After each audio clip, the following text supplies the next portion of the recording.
Jika terus terikat oleh masa lalu, maka akan sulit untuk menemukan kebahagiaan. Lalu, bagaimana cara untuk hidup tanpa dikendalikan masa lalu dan bagaimana manusia bisa meraih kebahagiaan? Semua dibahas dalam buku yang berjudul Berani Tidak Disukai karya Ichiro Kishimi dan Fumitake Koga. Jadi, buku ini merupakan ekstraksi berbagai pemikiran serta ajaran filosofis dan psikologis Alfred Adler, yang ditulis dalam bentuk dialog naratif antara seorang filsuf yang mengajarkan bahwa hidup ini sederhana dengan seorang pemuda yang tidak puas dengan kehidupannya. Aku mau berbagi 5 poin penting yang aku pelajari dari buku Berani Tidak Disukai ini. Ini menurutku menarik banget dari judulnya.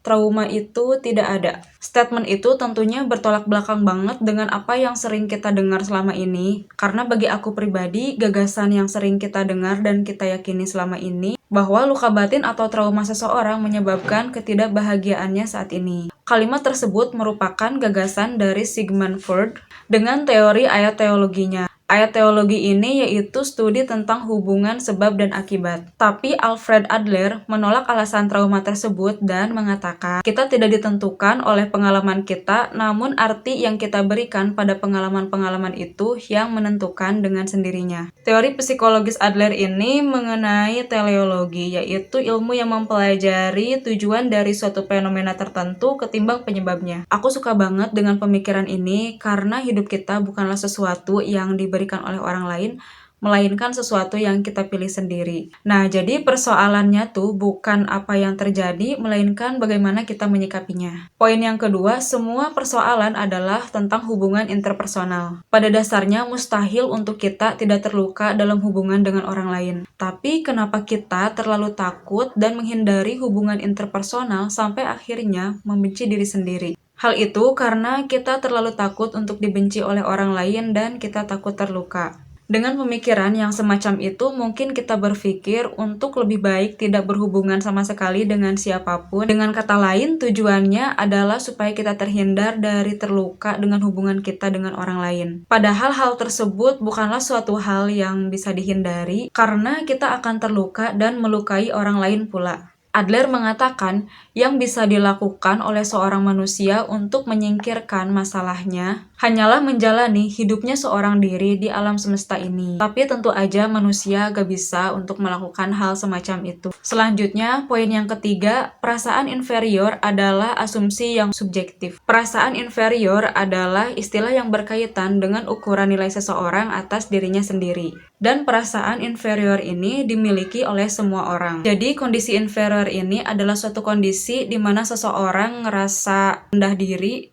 ngerasa kurang berharga, dan ngerasa ada yang hilang dalam dirinya saat ini. Lalu gimana caranya untuk mengisi bagian yang hilang itu? Cara paling sehat adalah berupaya mengisinya lewat kerja keras dan pengembangan diri. Akan tetapi, orang yang tidak diperlengkapi dengan keberanian pada akhirnya akan masuk ke kompleks inferioritas. Seperti contohnya, aku nggak punya pendidikan yang tinggi, jadi aku nggak bisa sukses. Parahnya, kompleks inferioritas tersebut bisa berkembang ke dalam kompleks superioritas, yaitu seseorang yang menderita perasaan inferioritas yang kuat. Kalau kata Adler, mereka yang suka membanggakan diri melakukannya semata karena merasa inferior. Poin yang keempat, hidup bukanlah persaingan.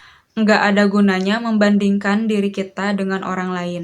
Perasaan inferior yang sehat timbul dari membandingkan diri sendiri dengan keadaan diri yang ideal. Kita semua berbeda gender, berbeda umur, pengetahuan, pengalaman, penampilan. Gak ada dua orang yang sama persis. Jadi kita secara positif perlu mengakui kenyataan bahwa orang lain berbeda dari kita. Dan bahwa kita setara tetapi tidak sama. Saat kita bersungguh-sungguh bisa merasakan bahwa manusia lain adalah kawan seperjuangan kita, maka cara kita memandang dunia ini akan berubah sepenuhnya. Kita gak akan lagi menganggap dunia ini sebagai tempat yang berbahaya dan dihantui oleh kebimbangan yang tidak perlu. Dunia ini akan menjadi tempat yang menyenangkan dan aman, serta masalah-masalah dalam hubungan interpersonal akan berkurang dengan drastis. Poin yang kelima, jangan hidup demi memenuhi ekspektasi orang lain. Berharap untuk diakui itu akan mengarah pada hidup yang dijalani dengan mengikuti ekspektasi orang lain. Lalu, gimana caranya supaya kita terbebas dari hal tersebut?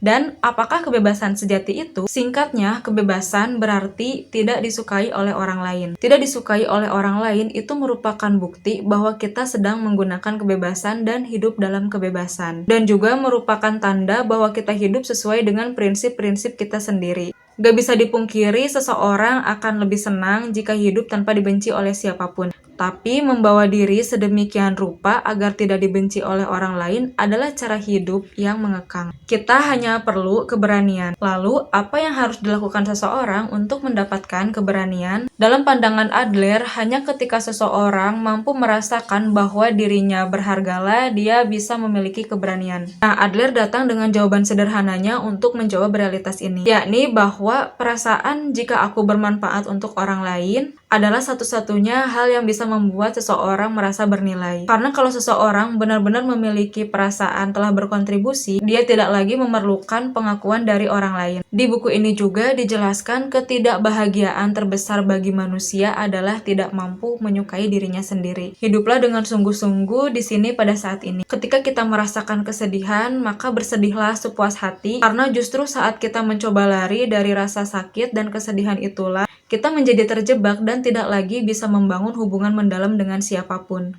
Apa yang terjadi di masa lalu sama sekali tidak ada sangkut pautnya dengan kita yang ada di sini pada saat ini. Dan apa yang mungkin terjadi di masa depan bukanlah sesuatu yang perlu kita khawatirkan.